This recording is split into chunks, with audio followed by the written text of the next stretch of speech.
Hey Mary, how you doing? Hey Jason, how's it going? Not too bad. Let's jump straight in. If you want to start with just tell us about your story, how you got OP, your experience with it, and the kind of pain you were experiencing. Okay, so it's going back to maybe, I suppose about 9 months ago. So I was relatively fit. I was doing triathlons, playing a bit of football, um, and gradually I was kind of just feeling pain. Well, the first thing I really noticed was pain in my adductors when I was running. But when I look back before that, I had been getting kind of pubic bone, mild, very mild pain. But then it gradually got worse and worse to the point that there was kind of a constant pain, pubic bone pain and pain in my adductors big time. I had been putting every when I go for a run and it had started, I was like, oh, maybe I didn't stretch properly. Oh, what's that? I ignored it for a while, but it soon got to the point where I couldn't ignore it. There was definitely something amiss. Um, so I stopped. I said, right, I'll take a break. It coincided with I was going on holidays, so I said, perfect, I'll take 2 weeks off now and I won't do any activity. And that made no difference. So I was like, okay, I need to do something about this. And so I went to a physio, went to a physical therapist maybe. They were just saying, oh, maybe tight adductors, maybe release your hip. There was a few different things tried, but still no improvement. Went to a different physio and she said to just rest, complete rest, which I did completely, utterly, completely rested. Um, which unfortunately made no difference. Um, didn't do the job. So then, of course, I hit Google. I was googling, trying to figure out what was wrong. All different things obviously came up, but then I was read as Osteitis Pubis. I was like, nah, that looks too. That's not me. And a few times that happened. Then eventually I said, right, I'll went to my GP, my doctor, and she sent me for a X-ray and a MRI. And she had said, oh, maybe it is a fractured pelvis or osteitis pubis. I was like, oh my God, I hope I don't have a fractured pelvis. And she was like, no, you want to have a fractured pelvis. The fractured pelvis will be your best outcome. I was like, so anyway, so the X-ray and the MRI showed up osteitis pubis. So back to physio and went to, again, got rehab exercises, which I was doing, but they maybe slight improvements, but still not right. So again, Googled, and a few times I had seen this guy in Australia who's supposed to be really good, but I just kept skipping over, and then again, oh, there's this program you can do in Australia, and I was like, no, I won't need that. I'll just keep going with what I'm doing, and this will sort it. But it didn't, so it kept going, and then I went, okay, I looked up this guy in Australia. I was like, and so for the first time, just your website actually. Once I read your website, I was like, yeah, that was the first time I understood, and it was exactly what I was experiencing. But again, I was like, oh, I don't need to do this. Skype sessions in Australia, no, no, no. So then I remember one day I went to my friends were running a race, so I went along to support them because I couldn't run it. And I cheered them on and came home. And when I came home, I was in such bad pain from merely watching the race. I said, okay, now this is ridiculous. Not only can I not do the race, but I can't even stand and watch the race. So that was when I decided, right, I need to take the action further. And hence I'm here. Oh, that's insane. So two physios missed it. I thought one would, but two. That seems like a very smart doctor. No, one. No, the second video I went to, she said, "Oh, it's it." She Ah, did diagnose it. Yeah, okay. I but see. I suppose the rehab wasn't as intensive or as focused or as. Okay. But no, smart doctor though. She sent you for an X-ray Mhm, and an MRI because they can see they mhm. actually can like pick up like little differences and things as well. So yeah, smart doctor. I like that one. Yeah, yeah. Hold on to her. What was I gonna say? It's interesting, right? Everyone always hits a breaking point when it comes Yes. to this condition, kind of thing. It's interesting how many times it's not necessarily like just pain that gives people their breaking point, but it's like the pain that I can't do something, other people are doing it. Like Yes. I just saw Yes. everyone from my run club run past me when I was getting a coffee, and it was just like that's it. Like I Yes. just like hit my breaking point, and I was just Yes. like, I got to do something, right? Yes. It's really interesting. Okay, so you've had this pain for a while. You're at this breaking point. You're at this thing. So the thing that I mentioned to you earlier that I want you to talk to people about is, so what was your, so you read the website, you book in for your session. After you did that, after you kind of read the website, like what were your thoughts, and how were you gathering yourself and getting yourself ready? Like what did you do before that first 20-minute session? How did you start to get yourself ready for all this? I suppose because I had tried so much different things, and it was just extremely frustrating. I just find this condition so frustrating, because other things, it seems kind of there's a logical what you do and how you get better, and it's better understood. You can talk to other people about it. They know what you're talking about. They go, oh yeah, that time I broke my wrist and I went to such and such person, or that time I had Achilles, whatever. They can discuss it, but nobody knew what I was talking about. Nobody had experienced this. So I was frustrated, I suppose. So then when I saw the website and I saw, no, okay, so other people have this. This happens. Lots of people. He knows what he explains it as it is. So I suppose I'm just made it. First of all, I said, okay, I'll do the initial 20-minute session, because to me at the time I had never experienced something like this. A treatment over Skype seemed like a bizarre concept to me, or couldn't understand how would that work. Would that work? But I said, oh, here, 20 minutes, initial consultation free, we'll go for it. So then once I had that, I was like, right, I just kind of instantaneously felt, yeah, this will work. And I just decided it will work. And I wasn't going to let myself doubt it, and I committed to it 100%. It is now, so definitely it is a huge commitment, and it is very time consuming, but so I was just determined I'd just give it all. So talk people through that. Like, how did you come to that decision? Like, what was it for you? What led to that? Like, what allowed you to go, okay, there's this weird dude, he's on the other side of the world, but like, I'm all in right now. I'm all in. Like, what allowed you to get to that point, to make that kind of like, burn the bridges? I suppose I had reached the point, I was just so frustrated. And say at physio, I had been told, okay, Mary, no running for 9 weeks, baby. And I was like, what? 9 weeks? Oh my God. And then 9 weeks came and went, and it was like, okay. And then I was reading, I'm not sure, was it your website? I think it was, or some website anyway, was saying recovery time is 6 months to 2 years. I was like, what? How could it take 6 months? So I said, right, okay, I'm not going to be that 2 months, or the 2 year end of it. I want to do this. I had already been maybe 6 months into it already. So I was like, right, I need to just make sure that this works, so that I'm not in 6 months' time going, I have to try something else. Okay, all right. So you've kind of made that decision. My favorite expression is, if you want to take the island, you got to burn the ships, kind of thing. Like there's no option. You can't go back. There's only going forward, kind of thing. Yes. So you're at the point. You've burnt the ships. You're like, you're in it. So it's like kind of it's week one. You've got you've got all these videos that you're watching. You're going through it. You've got 2 kids. You've got a full-time job. You have a full-time job? I don't think I have. 3. 3 kids. 3 kids. 3 kids. Full-time job. In case they get insulted, yeah. What was I going to say? So 1 week in, how did you start going about it? What was your game plan?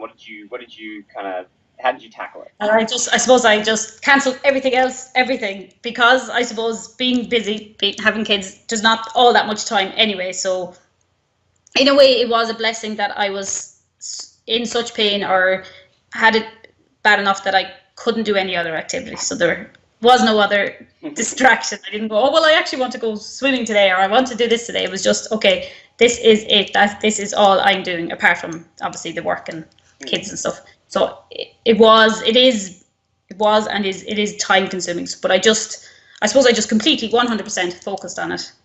I suppose because I was so determined that when I got to the end, when I finished this rehab, I wanted to know I had given it everything, so that if it didn't work, which I wasn't trying very hard not to even think about, but if it didn't work, then I knew it didn't work, not that because of me it didn't work. I wanted to be sure at the end of it that I had given it everything. Alright, awesome. Okay, so you're going through, things are going pretty well. Like, you're going through the beginning stuff, you're doing stuff. I can't remember which one, but like at some point we did, I think it was the twisting exercises, and it was like, Okay. Yeah. oh, that hurts, or something like, Yes. oh, that's starting to hurt again. What was it like in that moment where it was like things are going well, you're feeling good, and then you kind of push to the next level, like, that next thing that's getting you closer to running, closer to thing, and you start to get some pain again. What was your, like, how did you deal with that? For maybe 5 minutes, I would go, no, this guy, he's crazy. He thinks he can fix me. It's not going to work. He doesn't understand. And then so like each week, it would be something. That was the one thing. It was constant. Pushing is the wrong word, but like you'd master one exercise, actually instantaneously during the hour video appointment. I'd be doing an exercise and you'd be explaining, no, do that now, that's it, that's perfect. And I'd be for like a nanosecond get to go, yeah, and then you go, now add weights, or now do it. It was constant, just keep pushing. But that's obviously, as I can now say, that's how you progress, that's how you improve. So there was moments I was like, no, but he doesn't know I'm weak. I'm not strong there. But then by the end of the week, it's like, oh, you surprise yourself. Oh, you can do that. So I suppose again for little moments, I'd be like, no. But that works for other people. It's not going to work for me. But as each week got to the end, I realized, oh no, he knows what he's talking about. Yeah, I don't know what I'm talking about. So it's just having faith. I suppose you just have to have the faith that this is going to work, and just be 100%. Well, 99.9% absolutely determined. Like, yeah. It's interesting, right? Because it's the one thing that you can't replace as a therapist is someone's personal experience, right? Like, what is it like for you to do an exercise? Because I can see mechanically what your body does, right? I can see the muscles which are or are not activating. And I can see like you see the patterns of people's behavior. Like you can see the fear or the doubt, and you see it hundreds of times over when you do it hundreds of times. But nothing changes like the unique flavor. Like, someone else, Coke makes Coke and another company makes Coke and it never tastes the same. Like, yes. Kind of think about it, how hard they try. It's like, you could never really be with the person in their experience of it, per se. Well, that was when I was doing a lot of exercise. It was the first kind of experience I had of, so say doing, we'll say squats or deadlifts. It wasn't about how it looked. I would do a deadlift and you'd go, okay, where did you feel that? I was like, oh. So so it was, that way it was so good because I was doing it then to the way it was supposed to be done. I was gaining the benefits of it rather than, okay, maybe having what looked like good form, but if I wasn't feeling it in the right muscles, it wasn't right. So that was a huge learning curve. It's not how it looks, it's how it feels. So. And because that's your experience, right? And your body moves on what feels good and what doesn't feel good, and it's going to avoid the thing that hurts. And when you start to do something and you've been doing it one way, the right way is not going to feel right. It's going to feel off and it's going to feel incorrect, right? Yes. Yes. And then all of a sudden, it's kind of like it's also this kind of thing of I think we get conditioned in school to give the right answer, right? So it's always looking to give the right answer. But like the people who are really good at stuff, they're the people that want to know why the answer is the way there is. And they're the ones that often like struggle at school and then leave school and become millionaires early because they're like, well, I don't care if the answer's right or not. I want to believe it's right. If I don't believe it's right, I'll argue with you till I don't care what the book says, kind of thing. It's interesting, that process of kind of going, oh, well, I look the right shape, right? That form is correct, so therefore I must be doing it correct. Give me my tick. And it's kind of like... Exactly. Yeah. So the question was never, how did that feel? And if I said, okay, that was not an answer. It was like, or how was that? Yeah, that's good. No. Where are you feeling it? What are you feeling? So therefore, it was correct that way. Yeah. Well, and it's like more, it's like it's correct for you. That's the correct position. That's what I mean. Yes, exactly. That's versus kind of like going, well, you're doing it for someone else. Like, that was for you. If that felt good, then it doesn't matter what I think, kind of thing. Exactly. Yes. What was I going to say? Okay, so everything's kind of going well. You're pushing through these little challenges, and then you jump up the giant mountain that is starting to run again. How did it feel first, just getting back out there and running again? Oh, getting out there for the first time was like, I don't know, I'm trying to think of some movie clip. It was just such a brilliant feeling. It was like, yes, just fantastic. And then then the pain. And you had said, no, you will feel pain. I was like, nah, maybe just, I kind of expected a little comfort, and then no, it was like, oh my God, am I back to square one? But again, I just forget it. You have to trust, you have to believe, And I was never a kind of a advocate of like no pain, no gain, or run through the pain, which was not what you said either. But having said that, it was like, don't just stop, don't run from the problem. There's a difference between running through the pain and ignoring the pain. It was always about what you can learn from the pain. And now that, I have to say, that concept took me a while to figure out. Learn from the pain. I was like, I can't, it's too sore, it's painful. But now I have eventually. Yeah. Explain that concept to people kind of from your own perspective, like what that means to you, the idea of like learning from pain and working through and with pain rather than ignoring and pushing past it, without hearing it and listening to it. Like, explain people, because I try to explain it all the time, but like your perspective is going to be so much more. Yeah, I don't know how to explain it now, to be honest, but yeah, I suppose but just running blindly through pain and hoping it'll go away was, well, for me, my opinion, does not work, and it's madness. But to learn from the pain, I suppose, because as well, with this program, I have to say, my learning curve was just like that. The amount I learned about everything, about movement patterns, about muscle patterns, everything, so I could tap back into that knowledge that I had learned and go, okay, well, what is it that's not working? And there were some days when the pain was very so bad, it was like, you can't learn from that. It's just like that. But again, then you just have to, and just go back to what you've learned. I keep looking here, like my Bible, as I call it, a big thick notepad of all the notes I've been taking, and go back, and then you just hit on something. I was like, oh, that's what it is. And in fairness, with all the videos and everything that you have through all the sessions of my videos of myself, and you can go back on them, and the answer is there somewhere, and the answer, and again, and also, I'm rambling here probably. No, it's good. To go back to the exercises, back to basics, back to your deadlifts, Mary, back to everything, and realign and go again. I found that really good, But again, it is a kind of a leap of faith. You just have to trust that it will work.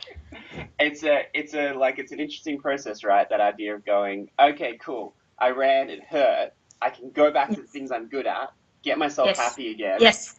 Just to go out and do it again. Just to go out and Thank you. That explains it, yeah. And then you're kind of going, oh no, you're so tempted then just to stick with those because they work.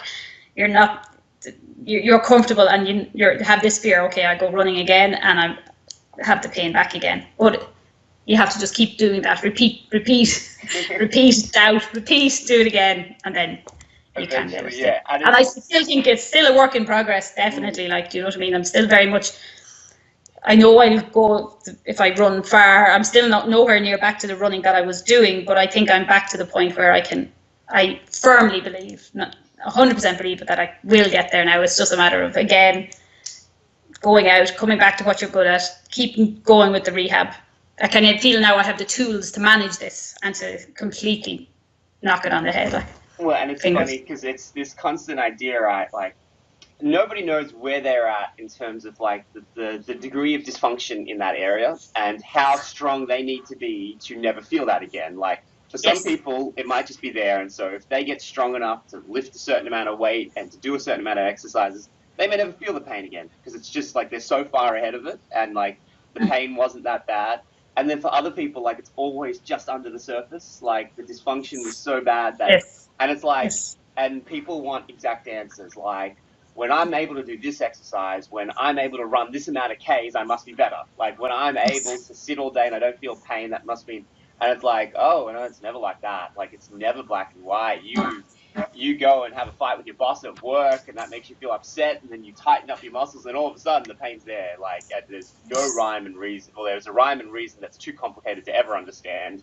And it's like always kind of lurking under the surface, and you don't know where you sit in the spectrum, right? All you have is the moment. It's like, right now it hurts. What can I do to make it better? Right now I'm running and I feel good. What can I do to keep feeling good? Am I still using good form? And it's like, I have there's no ever way of being 100% sure. like it's not gone. And what you'll find with it as well is I think it generally, in my experience, it's like a 12 to 18 month process of kind of going, I don't overload this area anymore. And in 12 to 18 months, it will heal and scar over and will stop being so sensitive. Yes. The first thing to go, like, it won't hurt as much when I wake up in the morning. I won't get the bruised feeling as much. And then, like, 12 months later, it'll be like, oh, yeah, I haven't felt it in a week. I haven't felt it in a couple of weeks. Like, those little moments where you feel it for a second and then it goes away, they disappear. But it's really interesting in so much as there's no linear point where it's just like, bang, I'm strong enough now, I don't have it. It's like, which is what I was expecting with an injury and with recovery, that you just gradually, and then when it would come back, I'd be nearly panicking. Oh, it's not better. Oh, it's getting worse, but it's not. It's just, and then, so it's kind of like that. Yeah. Absolutely. Yeah. All right. Well, let's wrap this up. But before we do, what was I going to say? What else is there? Is there anything else that you feel like people should really kind of understand or bring into this process before they start? They should really kind of understand and kind of get their head around. I will point out the notes are great. When you do that, you interpret information in your own words, which is way more meaningful than anything that I can put in a video. So notes, people. Absolutely. So yeah, your notes and the videos from the sessions themselves, the videos from the reviews, like to have them and to go back over them, not over and over again, but then say if you haven't done an exercise in a while, you have them to tap back into. So they're amazing resources, I have to say. It's fantastic. Like, is there anything I would say? I suppose, well, I'd 100% recommend it for sure, definitely. But I would only recommend it if 100% commitment, because it is a big commitment and it is time consuming, but absolutely worth it. But it's something very different now than I would ever have done before, because maybe the intensity of it. But I think once you can do that, then it's definitely the way to go. Awesome. Well, thank you so much. And anyone who's watching this, hopefully you can take a lot from it, because I guess at the end of the day, it's such a difficult condition. You're not dealing with a knee sprain. You're not dealing with a hamstring tear or something like that. You're dealing with like a life-altering, you're experiencing it, ill-altering pain. And it kind of takes this complete departure from how you fix other injuries and things like that. So that mindset you had, Mary, was incredible. And I was always kind of blown away by just how focused you were. And like I was talking about earlier, you when we were talking, you didn't have the worst case, but you certainly didn't have the easiest. It was towards the end of like the harder cases, which a lot of like people who've experienced pregnancy and OP generally do, because it changes the pelvis. But like you never wavered in your focus, and so I was never ever worried that you would get better. I always knew you would, and that it would just take time. Awesome. Thanks so much. No problem. Thank you, Jason. That was great. Now.